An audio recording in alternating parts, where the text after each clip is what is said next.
minimalis itu kan kayak kamu beli barang yang kamu butuh, bukan yang saya nggak butuh Betul, tuh kamu nggak beli. iya, Nah, tapi iya. bukan berarti kalau misalnya kamu butuh, aku memang butuh sepatu. Kita sketch beberapa, terus kayak kita kan diskusi sama partner juga gitu. Iya, Terus iya, iya. oke, misalnya ini kayak kira-kira yang ini deh, oke. Kita buat beberapa ukuran. Nah, itu ukurannya kita kasih ke pengrajin pote. Jadi Ibu Evi Elysia Sinarso, si paling minimalis di zamannya, di kampusnya. di kampus. Ya kan? Kampus Dulu dimana sih? nggak usah disebutin kan? Oke, lanjut.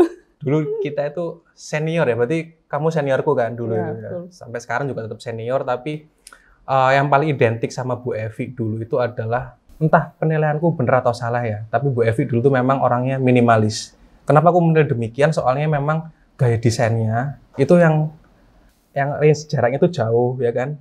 Ya nggak sih?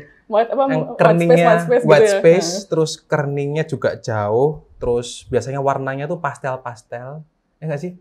Bisa. Nah, tuh akhirnya zaman dulu waktu itu lagi senang pastel. Iya, itu tahun pastel. berapa ya? 2016, 17. Iya, 16, 17, 15, 14. Nah, itu ya akhirnya bahkan teman-teman yang lain akhirnya yang paling minimalis ini ya gengmu itu antara Evi, terus siapa lagi ya, si Cynthia, Moka itu kan gitu.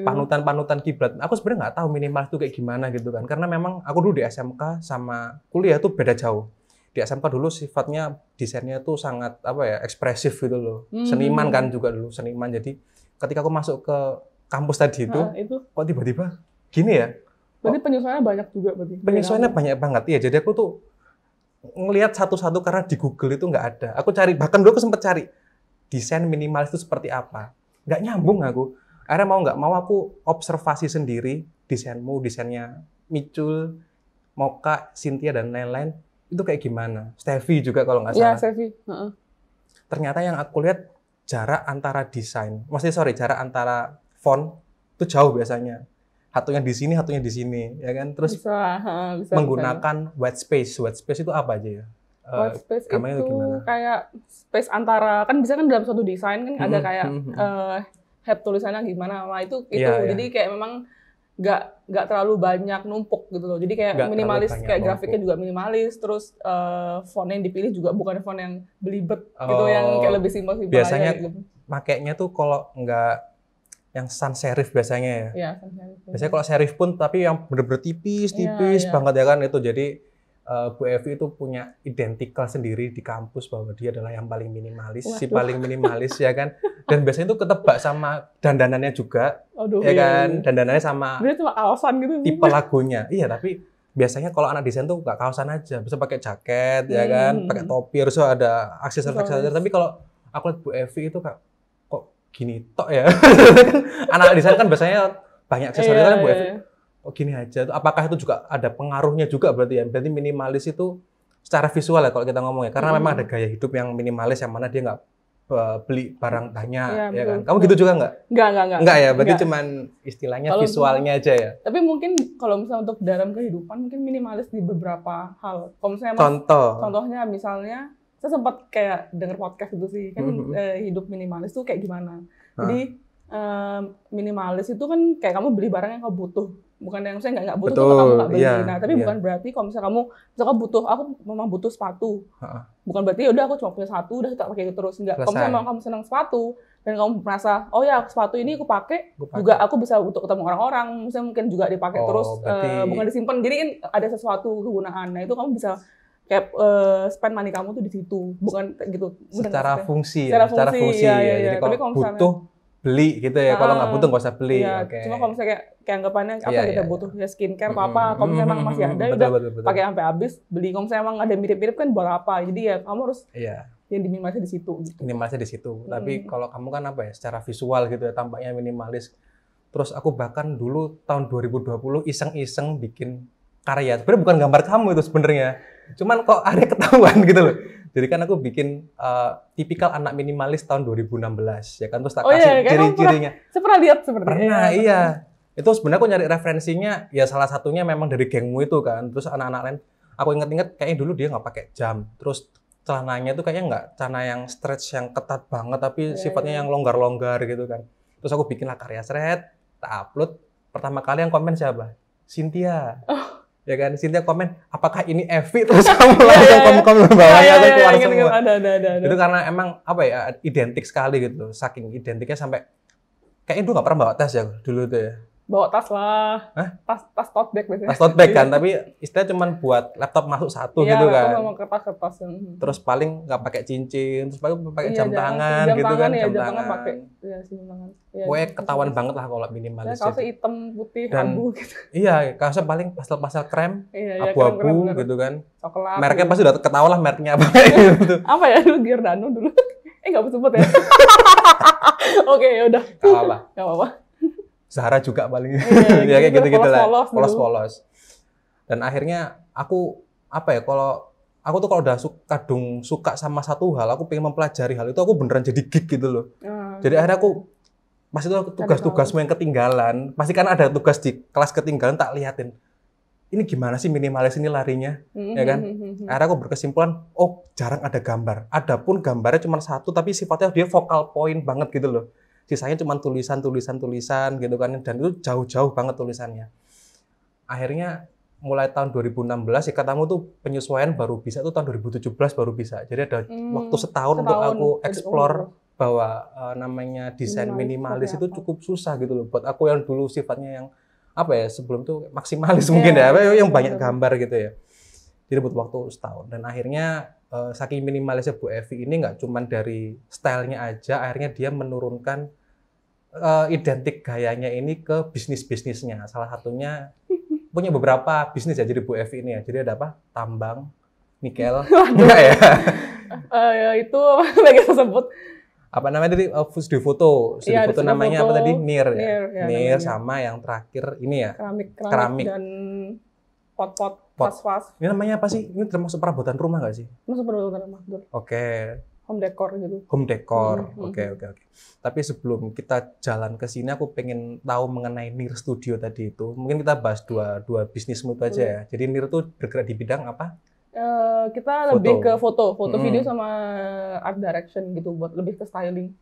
Foto atau video-videonya itu apa biasanya dikerjakan? Kita lebih fokus ke produk sih sekarang.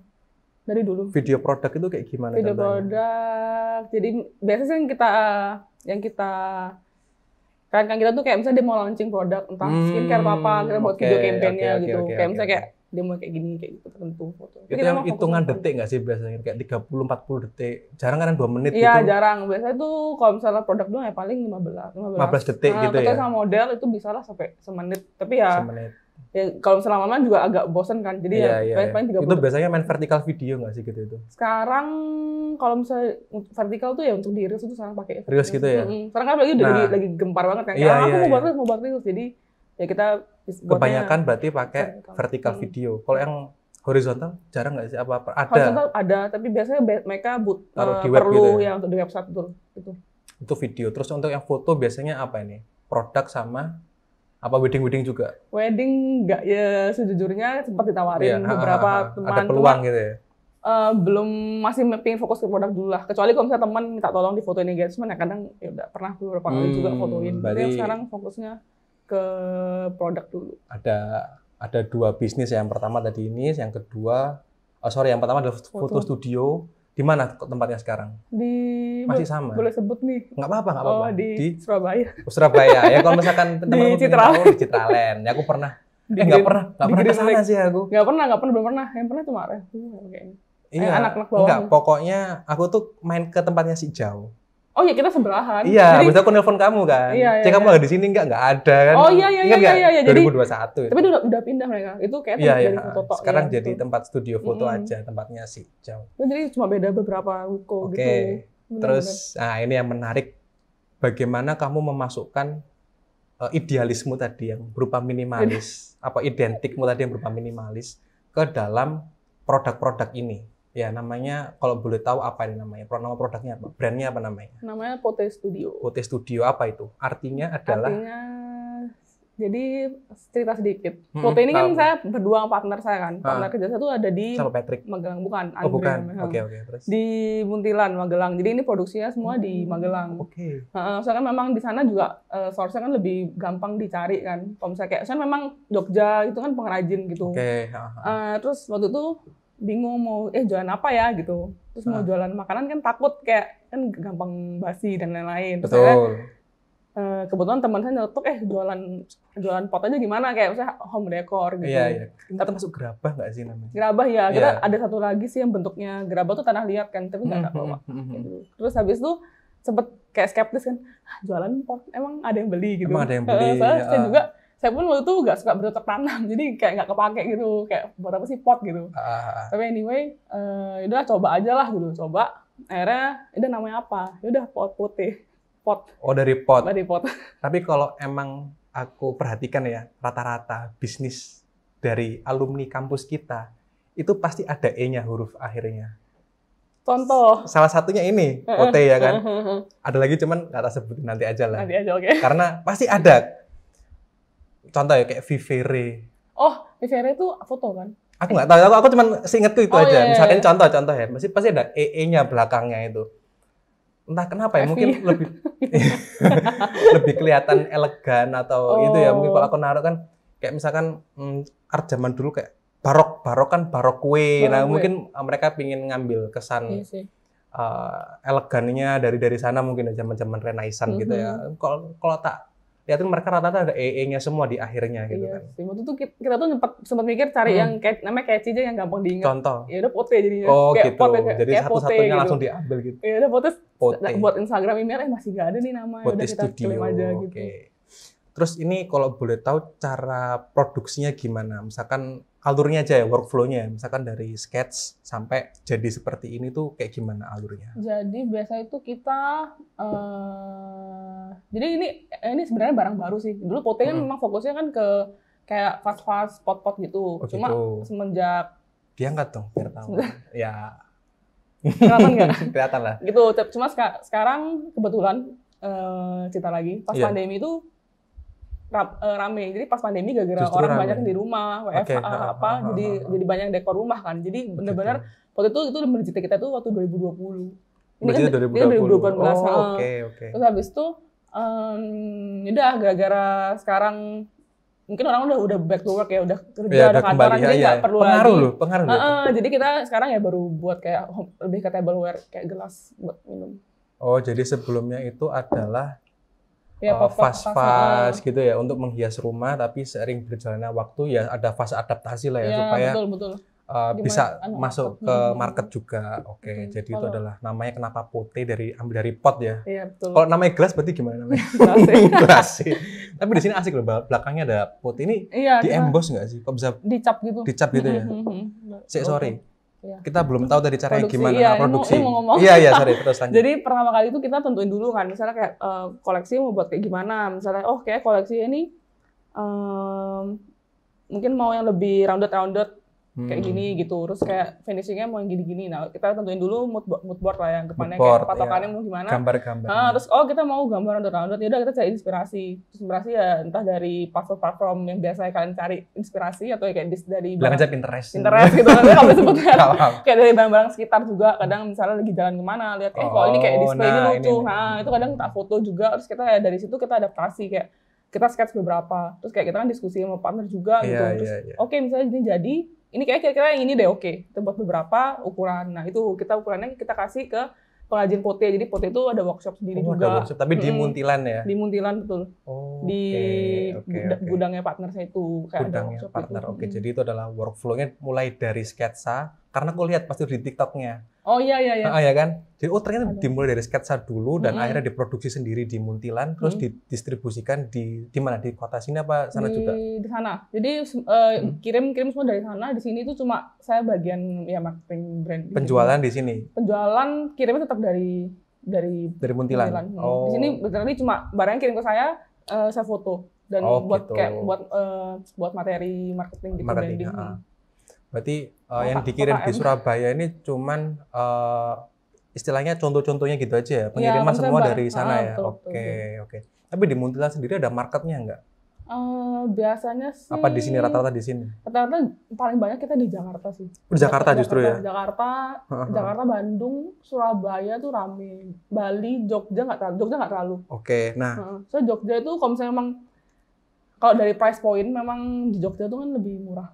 Price point, ya betul. Tapi memang barangnya juga beda. Jadi orang-orang Jogja mungkin mikir ngapain sih, toh yang murah ada. Tinggal iya betul. Daerah tempat apa sih workshopnya tadi itu Muntilan. Daerah bukan Magelang. Di Jogja tuh ada satu distrik namanya itu kayak memang kerajinan Okay. tapi tanah liat kayak gerabah gitu. Jadi mungkin orang mikir daripada jauh-jauh beli yang mahal keramik, udahlah langsung ke sana aja. Walaupun memang kualitas dan bentuknya beda, tapi kan orang kan ada yang lebih mikirin harga juga, ada yang lebih kualitas juga. Ada yang mikirin gitu. Value juga. Berarti ini handmade semua ya berarti ini? Handmade. Sorry, satu ini itu memproduksi berapa? Misalkan satu tipe seperti ini ya, itu memproduksi berapa? 10 atau 60 atau berapa kira-kira? Kita biasa misalnya satu kali buat, bisa 24, 2 lusin ya berarti. Langsung 2 lusin berarti. Kita tes dulu, karena kadang misalnya ini bagus nih gitu, pasti laku, tapi belum tentu. Kadang saya ngomong laku nih, setuju. Kadang yang saya nggak senang malah laku, yang saya senang nggak laku. Ya itu gitu. Enaknya berbisnis kayak gitu sih. Kadang-kadang yang kita sudah dari awal rinci ternyata nggak begitu laku juga. Kan kadang balik lagi ke customer kan, kayak gimana. Makanya itu juga kita tetap belajar, ternyata sukanya kayak gini ya, kayak kita punya. Kalau sekarang lebih suka yang kayak gimana pasarmu? Sekarang mereka mereka tuh seneng sekarang ya, beberapa bulan ini seneng yang kayak mulutnya mekar gitu loh. Contoh? Nggak bawa. Iya, jadi kayak vas gitu, tapi kayak mekar. Jadi bisa taruh bunga mereka.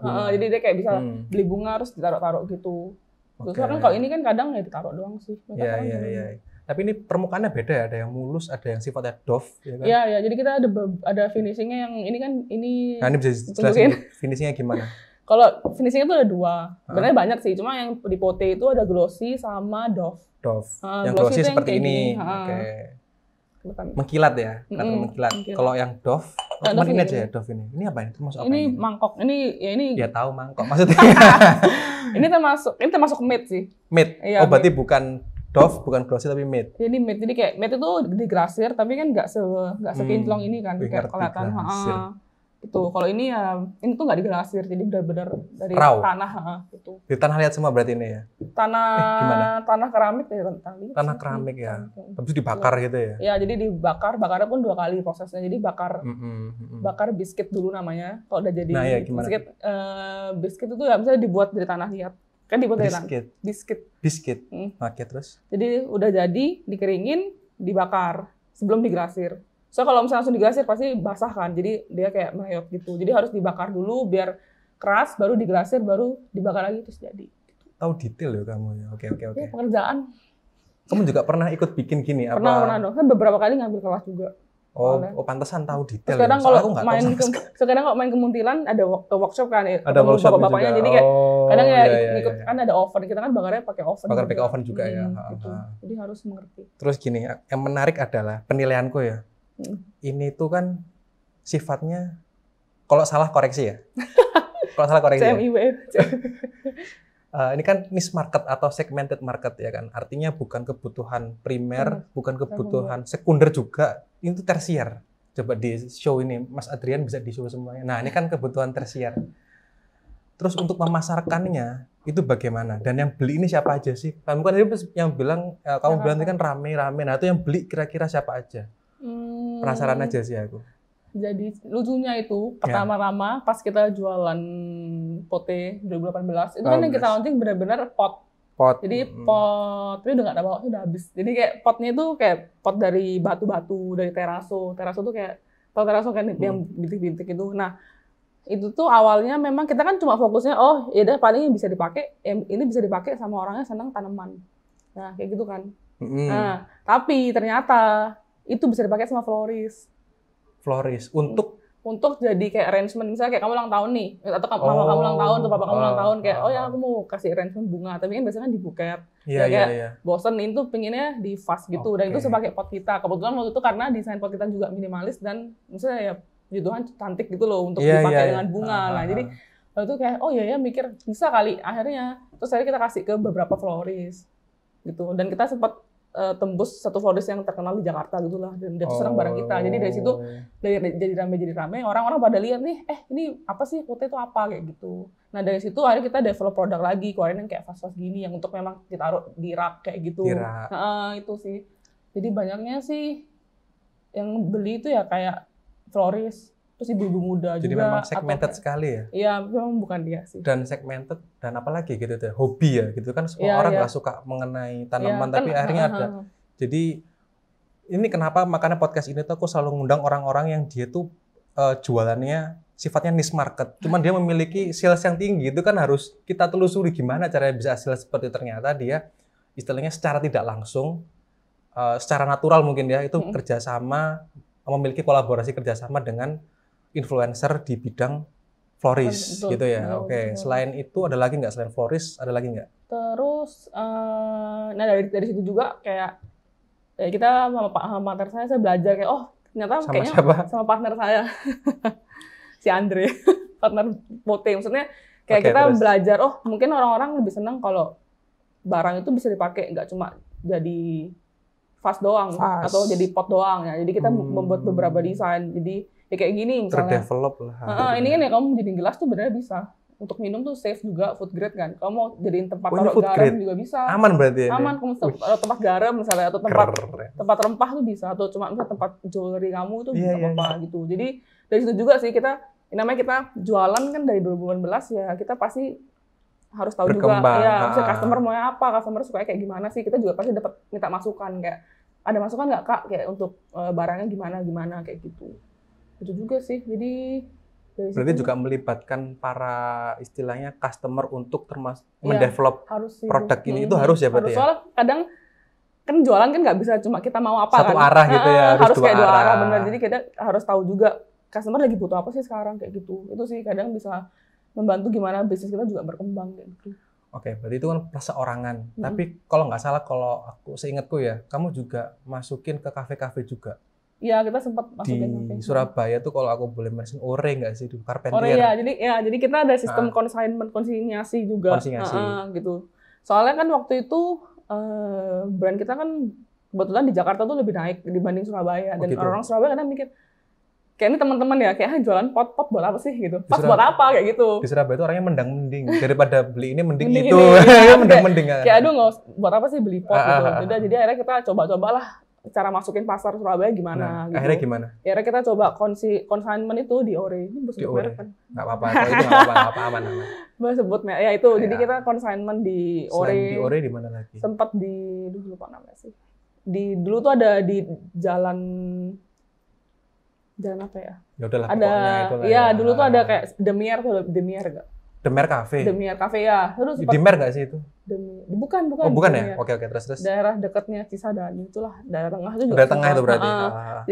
Jadi ya kita coba konsen di situ biar orang yang ngafe juga bisa lihat ini apa sih barang kayak gitu. Sama kita biasanya ngasih influencer sih. Itu benernya cara tercepat ya. Jadi kayak orang-orang Surabaya, misalnya kita lihat yang influencer siapa yang cocok dengan brand kita kayak gitu. Pas itu ada nggak? Ada sih. Siapa?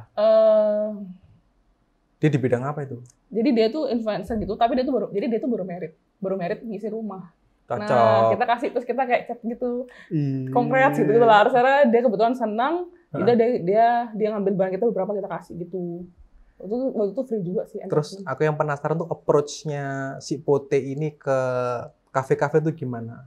Artinya kan kalau aku mengutip CLin dulu, dia kan menemui decision maker-nya dulu siapa. Nah, kira-kira apakah menggunakan cara yang sama atau gimana? Untuk approach bahwa, aku loh punya barang ini. Terus meng-approach si kafenya tuh gimana kira-kira? Apakah harus ada istilahnya katalog? Ya. Atau gimana? Atau barang-barangnya atau gimana? Dulu gimana? Biasanya itu, jadi saya sempat melewati beberapa cara sih. Ada yang pertama kali diajakin itu yaudah, tapi tetap dia minta company profile, terus kita kayak bisa ketemu meeting, dia lihat barang, terus sama kayak janjinya kayak mau konsinyasi berapa persen, 10, 20, 30 kayak gitu.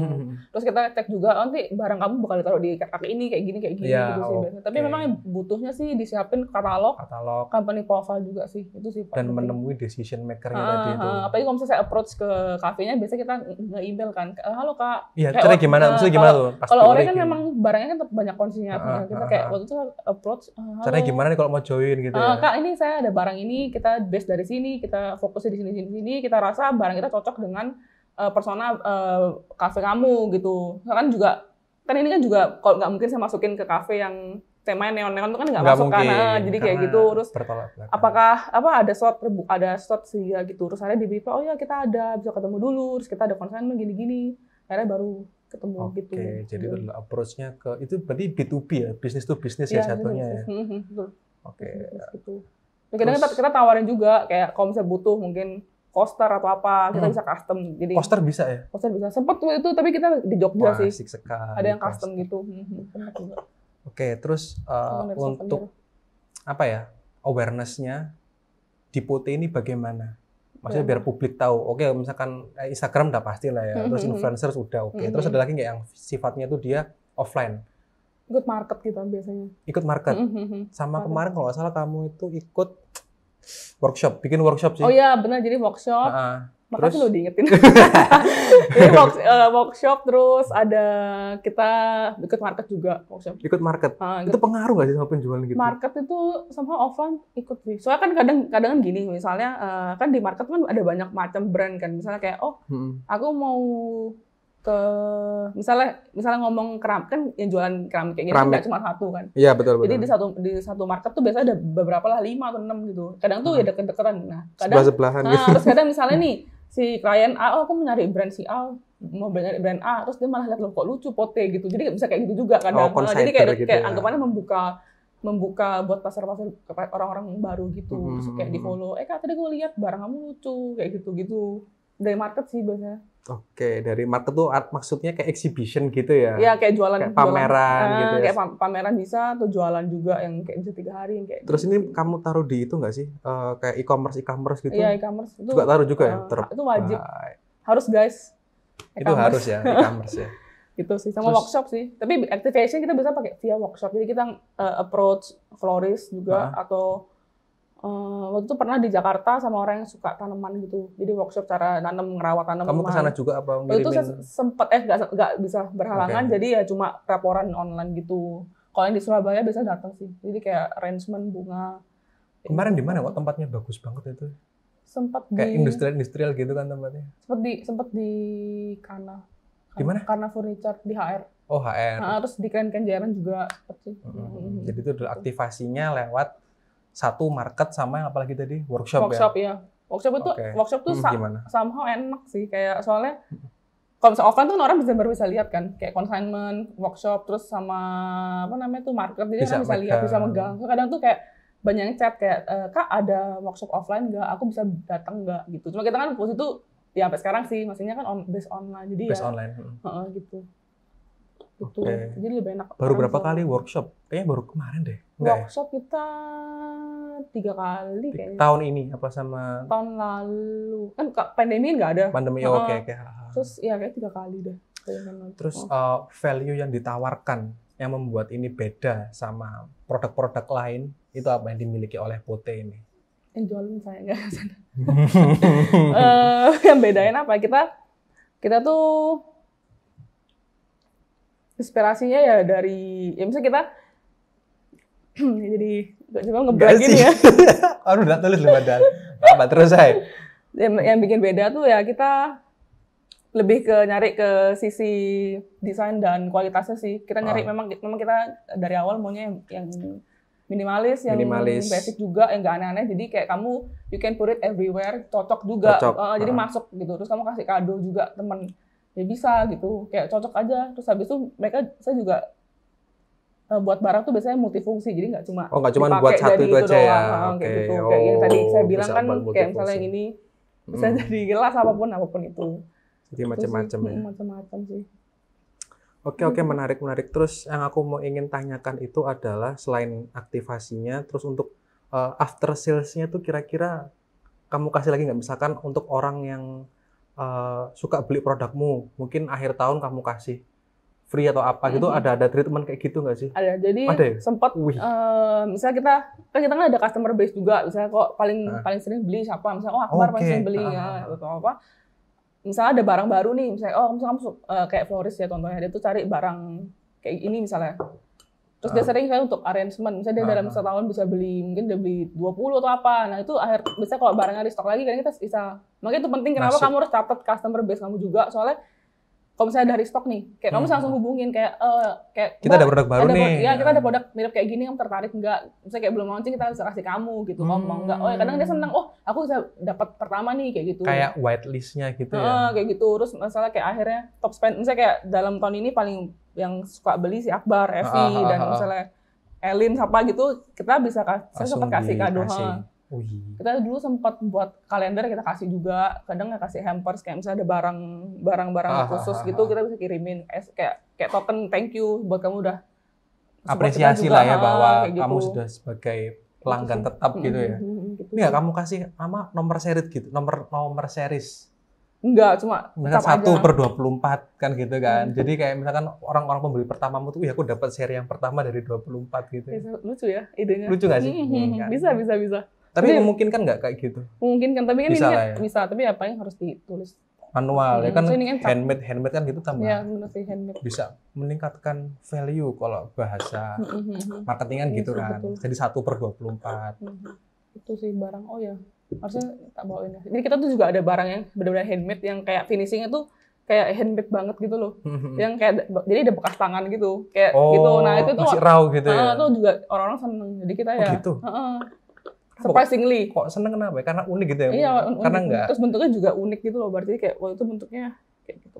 Kayak nggak sempurna gitu ya. Justru nggak sempurna tuh malah dicari sama orang. Iya, jadi kayak waktu itu kampanyenya perfect in imperfection gitu.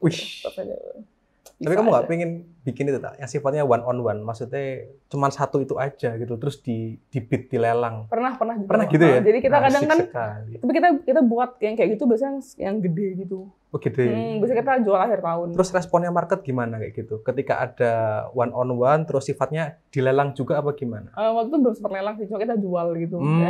Tapi ya lelang, pingin lelang juga, tapi masih bingung sistemnya gimana enaknya gitu. Ya tinggal tinggal ngumpulin teman-temanmu yang memang suka gitu kan. Terus dibuat lelang tadi itu yang bahwa ini adalah sifatnya demikian, terus dibangun storytelling kayak gitu. Biasanya branding pasti hafal kan. Tapi harus ada storytelling sih. Iya, dibikin video. Kadang kita tuh nggak jual kadang kita nggak jual produk, kita jual cerita kadang. Iya, itu. Susah nggak sih jual cerita kayak gitu? Kamu jual cerita gitu nggak? Jual. Saya dari dulu tuh memang. Jadi saya tuh ada kayak kayak role model satu influencer. Namanya tuh Pamela kan, tau nggak? Pamela, dia tuh punya Sika dan Post the Label. Ya kayak Sika makeup itu. Dia tuh suka ngajarin kalau misalnya kamu tuh nggak jualan produk, tapi kamu tuh jualan cerita yang relate gimana sama customer, makanya customer mau beli barang kamu kayak gitu.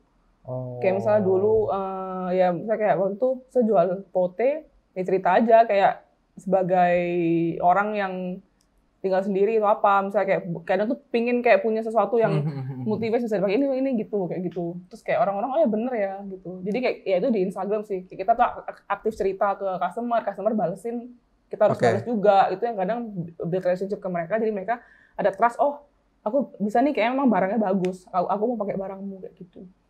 Itu adalah secara storytellingnya dari Pote gitu ya. Tapi kamu ada nggak sih konten-konten tertentu yang kayak behind the scene gitu? Ada berarti ya?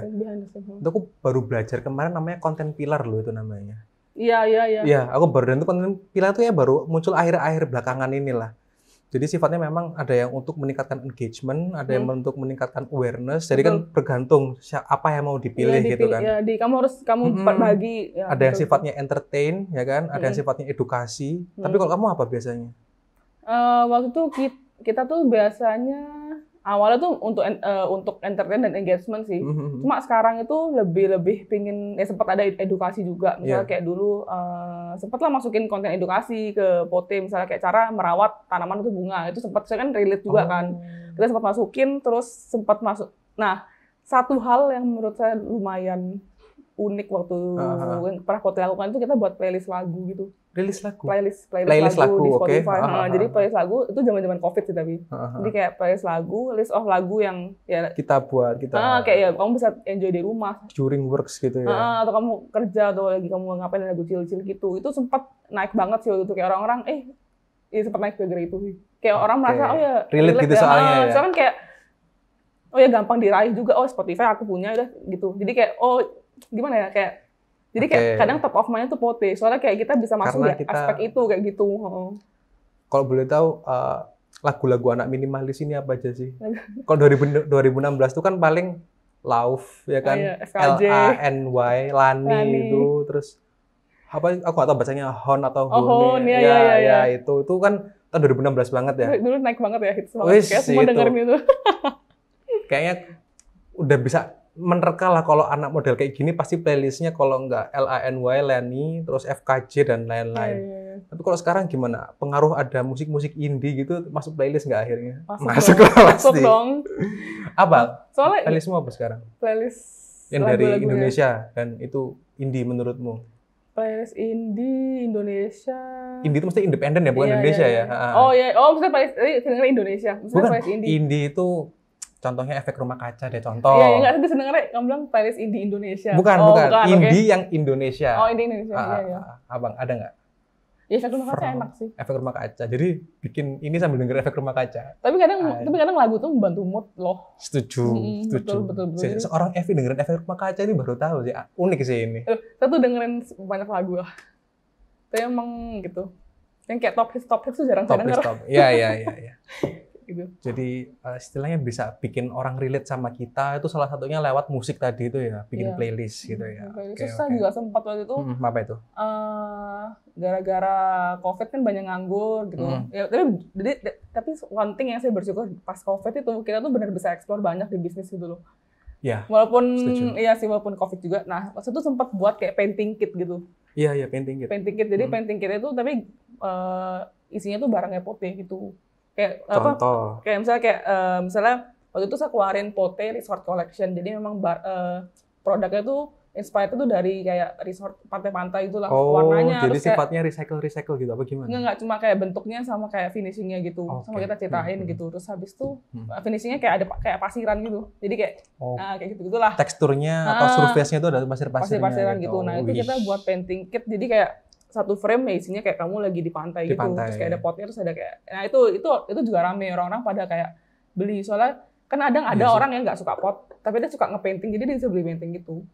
Terus sempat keluarin merch juga kayak baju. Jadi kamu kalau misalnya nggak suka produk pusing ini, kamu harus beli, nggak apa-apa, kamu bisa beli barang yang lain. Beli barang yang lain. Berarti pandemi itu efek lainnya adalah kita bisa explore bisnis kita sendiri ya sebenarnya ya. Iya, betul. Dan orang lain juga karena saking gabutnya akhirnya yang awalnya nggak beli, nggak suka ini akhirnya gambar-gambar di sini. Benar.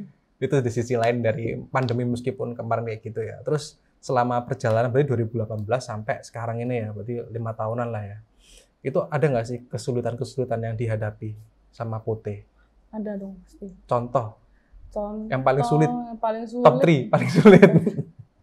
Yang paling sulit itu ini internal atau eksternal nih? Anything? Yang boleh diceritain aja deh. Boleh semua. Ya pasti satu ya kita nge-build solid team kayak gimana sih, itu kayaknya common ya semua pasti bisnis ya itu. Apalagi kita satunya di Surabaya, satunya di Muntilan itu sih, sama yang ngurusin para pengrajinnya juga itu sih. Tapi yang kalau dari segi bisnis sih ya gara-gara sekarang udah kembali normal, kita udah back to office semua, jadi kayak orang-orang yang suka ngerias-hias rumah tuh jadi berkurang, nggak sebanyak itu. Iya. Aku juga ngerasain itu sih. Jadi kayak memang home decor lagi turun juga, tapi nggak, ya kayak saya tanya beberapa teman-teman juga sih yang jualan home decor, katanya memang lagi turun. Jadi kadang orang beli itu untuk kalau misalnya kasih kado ke temennya, misalnya rumah baru atau kayak baru married kayak gitu. Jadi kalau untuk mereka sendiri itu jarang, kecuali misalnya emang kita diskon atau kayak kasih special price itu ya mereka lebih mau beli, lebih mau spend duitnya di situ gitu. Kalau enggak ya kadang ngapain lah, mending pakai jalan aja. Kalau nggak ya nggak butuh, toh di kantor juga. Ya udah cuma harus pulang kayak gitu. Pulang pun ya orang hang out, pulang tidur gitu. Kayak gitu. Gitu sih. Makanya sekarang ya so far sih itu sih yang udah. Terus ada lagi nggak selain tadi itu? Maksudnya untuk membangun build-nya kan itu kan masalah internal ya. Yang masalah eksternal misalkan entah itu marketing atau penjualan atau mungkin pernah mengalami hal-hal yang kesulitan. Ya pernah, ya gara-gara dari yang itu jadi ngefek ke penjualan juga kan, jadi lebih sepi. Apalagi kita di e-commerce kan, ya kan ada laporan tuh kadang kayak penjualan kamu itu kita bisa cek kok nurun ya kayak gitu sih sekarang. Berarti ada evaluasi juga ya? Iya benar, gitu evaluasi juga dari apakah dari produknya orang udah bosan atau mungkin memang behavior customer-nya berubah kayak gitu. Oke. Jadi istilahnya manajemen daripada masalah-masalahmu tadi itu bisa diselesaikan gitu ya berarti ya. Berarti bagaimana cara manajemen masalah dalam internal gitu juga termasuk ya? Iya itu juga sih, sama kadang barang kita pernah ditiru. Iya dah. Persis gitu. Persis tapi dijual lebih murah. Pernah juga kayak gitu. Tapi terus akhirnya kamu apain? Kamu diemin apa? Ya kita diemin sih, soalnya kan jadi kan saya punya satu prinsip kayak there's nothing new under the sun. Jadi emang nggak ada yang Bisa diulangi kenapa tadi? There is apa tadi? There's nothing new under the sun. Artinya nggak ada yang baru di bawah jadi kayak nggak ada, kamu mau buat apapun tuh pasti di bawah matahari akan selalu udah ada semua gitu loh. Kamu buat kayak aku mau buat misalnya permen bisa apalah, jadi pasti udah ada sebelumnya. Dan tapi kan kita kan nggak boleh kayak nyiplak-plak 100% kan, kayak anggapannya kayak saya baca bukunya apa Still Like an Artist itu loh. Apa sih namanya tuh? Jonas ya, betul lah. Jadi kan dia emang itu banyak belajar kayak kamu kalau mau still apa kamu mau nyuri idea itu boleh, tapi jangan ke persis plak. Kalau misalnya emang kan namanya orang ide kan pasti ada flaws-nya kan, ada kekurangannya. Nah, dari ide orang itu kamu bisa kembangin. Nah, itu bukan berarti kamu jiplak 100% kayak gitu. Kalau dulu mungkin itu yang namanya ATM. Amati, tiru, modifikasi. Iya, benar. Ya kan, cuman seiring berjalannya waktu karena mungkin banyak orang yang amati, tiru tapi nggak mau modifikasi. Iya. Justru M-nya diganti memonetisasi. Ya kan, akhirnya ada beberapa artis yang seniman maksudku yang mengganti cara tadi itu, yaitu amati, tiru, internalisasi. Internalisasi itu seperti apa? Contohnya kita mengamati sebuah karya. Ini deh kita amatin, kita harus menamati sampai benar-benar tamat gitu loh. Entah cara jadi geek lah istilahnya. Jadi kita harus 100% kita hidup, istilahnya kita observasi 100% lah kayak gimana ini materinya itu seperti apa, referensinya seperti apa. Lalu ketika kita mengerjakan sesuatu tadi itu, kita berdasarkan ingatan memori kita. Jadi nggak melihat. Ya nggak?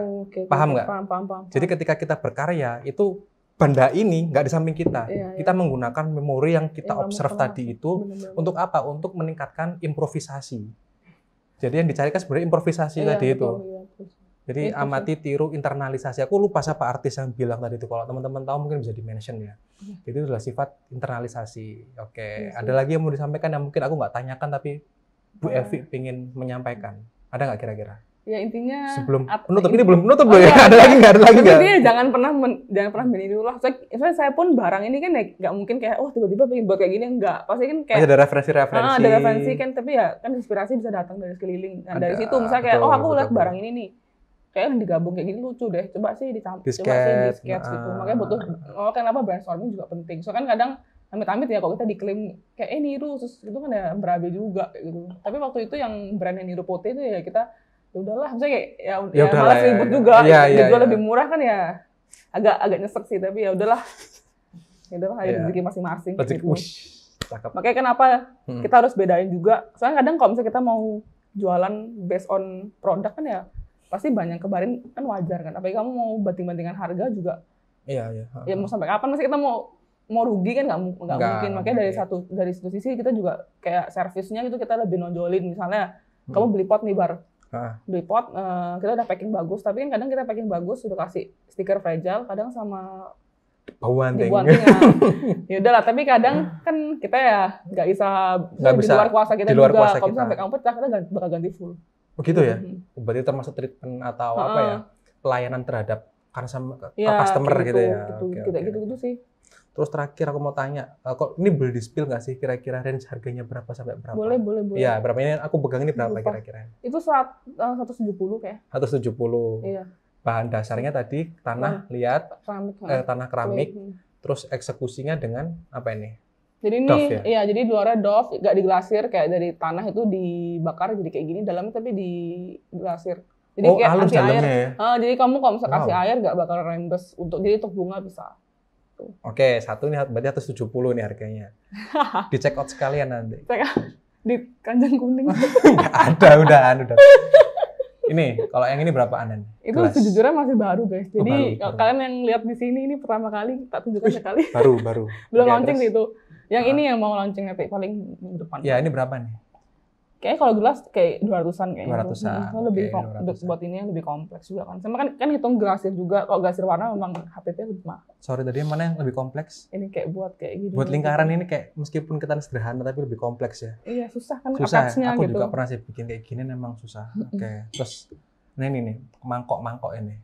Mangkok ini kayak 100-an lah. Masih ada nggak ini stoknya? Masih ada ya? Masih ada, ini juga belum launching kok. Ini made ya ini ya? Iya, ini kayak tekniknya pincing, jadi kayak ditekan-tekan gini. Ini kan dua, kan keramik tuh bisa di throwing itu kamu pakai alat yang itu atau pincing. Pincing tuh yang kayak pincing slap tuh ya kayak gini. Muter kayak, gitu ya berarti. Tapi gimana? Ini pincing tuh kayak di pinch gitu. Oh, gitu. Tapi ini anehnya di luar terlihat ada bekas jarinya orang, tapi di dalam ini kok bisa mulus ya? Bisa dimulusin. Oh gitu. Kan memang tekniknya keramik kompleks banget sih, banyak banget. Aku baru tahu sih. Makanya kenapa suruhnya kamu buat keramik handmade tuh ya bisa kamu buat semaumu gitu. Terus kalau kayak gini diapain alatnya? Itu kayak kayak di ada alatnya gitu ya. Nah, bisa dilihat di sini ada teksturnya. Oke, sebelum kita tutup Bu Evi, kira-kira ada pesan-pesan nggak buat teman-teman wirausaha gitu ya untuk usahanya? Itu udah tak tulis apa ya? Iya, silakan dibuka kalau lupa. Lupa Ibu. Sebentar ya, mohon maaf jadi lupa. Apa ya? Ya intinya kalau mau berbisnis itu tetap dipikir, tapi dijalani dulu. Dipikir gimana? Kalau misalnya kalian mau bangun satu bisnis nih, kayak dulu kan awalnya kan ada bisnis, tapi ya tetaplah harus dibuat kan bisnis modal kanvas. Ya. Dipakai juga tuh ilmunya. Iya, aku juga pakai sih BMC. Jadi emang dibuatlah bisnis modal kanvas kayak gimana, kayak lihat kompetitornya, tapi namanya jualan, memang kamu nggak bisa 100% baru. Kayak aku mau yang paling baru bisa gini, kecuali kita emang modalnya gede kan ya beda cerita. Tapi ya kalau misalnya emang kamu mau buat sesuatu, ya itu kayak taktik tadi, berarti amati, tiru, modifikasi. Ya, itu internalisasi.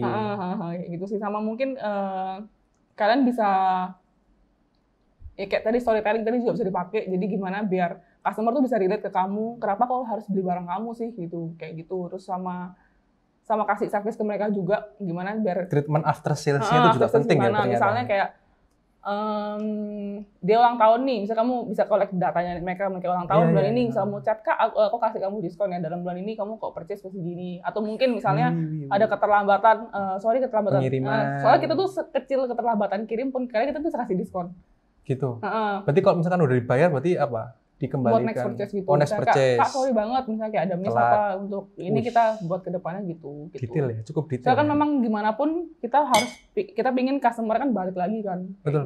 Gitu sih. Sama tadi yang kamu harus collect customer base juga. Misalnya kayak paling sering beli apa sih? Kalau misalnya ada yang mirip-mirip bisa kita tawarin kayak gitu. Jadi ya service kecil-kecil itu juga yang penting. Soalnya kalau misalnya kita mau compete sama harga terus kan nggak mungkin bisa juga sama kompetitor. Aku mau belajar sih, aku nggak ngerti masalah gini. Ngerti mungkin, tapi kayaknya kamu lebih detail deh kayak gini-gini tadi itu. Iya, ya begini juga saya kemarin belajar learning by doing lah. Kemarin itu gara-gara ada pote ini pun kita bisa akhirnya evaluasi gitu ya. Tapi untuk sampai kesadaran seperti itu juga cukup susah loh. Iya. Maksudnya untuk menyadari bahwa ini kepekaan untuk ngambil celah sama customer itu juga butuh keahlian khusus sih menurutku. Iya. Pokoknya waktu itu kita pengennya sih, dulu konsep pote itu jadi teman di rumah kayak gitu loh. Teman di rumah. Jadi ya kalau misalnya barangnya udah di kamu, ya apa sih kita bisa kasih setelah itu ya, kita bisa buatin playlist atau apa kayak gitu. Kita bisa sharing di Instagram kayak lagi happening apa sih, kayak sekarang lagi happening itu apa, bisa kayak film itu apa. Jadi kayak orang juga ke IG kamu tuh bukan cuma ngelihat aku mau pot doang bosan misalnya kayak gitu. Ada hal lain yang kita bisa kasih kayak gitu sih. Oke, jadi itu adalah pesan-pesan. Oh, sangat menjawab. Yang pertama tadi berarti there is nothing new under the sun, satu itu. Dan memang kalau sudah nggak ada yang baru, paling nggak kita menggunakan cara ATM atau amati tiru modifikasi atau amati tiru internalisasi. Terus pentingnya juga treatment customer setelah penjualan atau after sales juga penting. Dan yang terakhir tadi apa ya? Aku juga yang terakhir itu apa ya? Bentar, lupa sih habis ngomong. Oh, itu cara yang jadi temannya mereka. Iya, jadi teman. Storytelling juga tadi ya. Jadi storytelling juga penting. Storytelling itu juga bisa diceritakan bagaimana prosesnya, ya kan? Pembuatannya gimana. Oke. Jadi ada lagi Bu Evi yang mau disampaikan? Kalau live itu saya belum pernah live sih juga. Iya, aku juga belum pernah lihat kamu live sih. Kayak juga bukan pote banget ya kalau kamu sampai live. Soalnya iya sih belum. Iya kan? Kayak bukan sama itu kamu coba gitu. Jual ikut market. Jadi gimana orang bisa experience barang kamu? Kan kadang kan jualan apapun lah, produk baju kan orang lebih seneng bakal kok bisa nyoba langsung. Jadi ya entah kalian offline atau consignment itu juga sangat membantu. Oke, jadi itu adalah tips-tips dari Bu Evi yang memiliki usaha pote dan nier tadi, tapi kita lebih bahas mengenai pote. buat teman-teman sekalian yang belum subscribe channel ini, jangan lupa untuk subscribe karena kedepannya bakal mendatangkan tamu-tamu yang wirausaha yang dia sifatnya tuh memiliki bisnis yang niche market tapi memiliki sales yang luar biasa. Baik, saya Akbar selaku host dan Ibu Evi selaku narasumber. Terima kasih atas mengucapkan terima kasih. Sampai jumpa di lain kesempatan. Bye. Bye.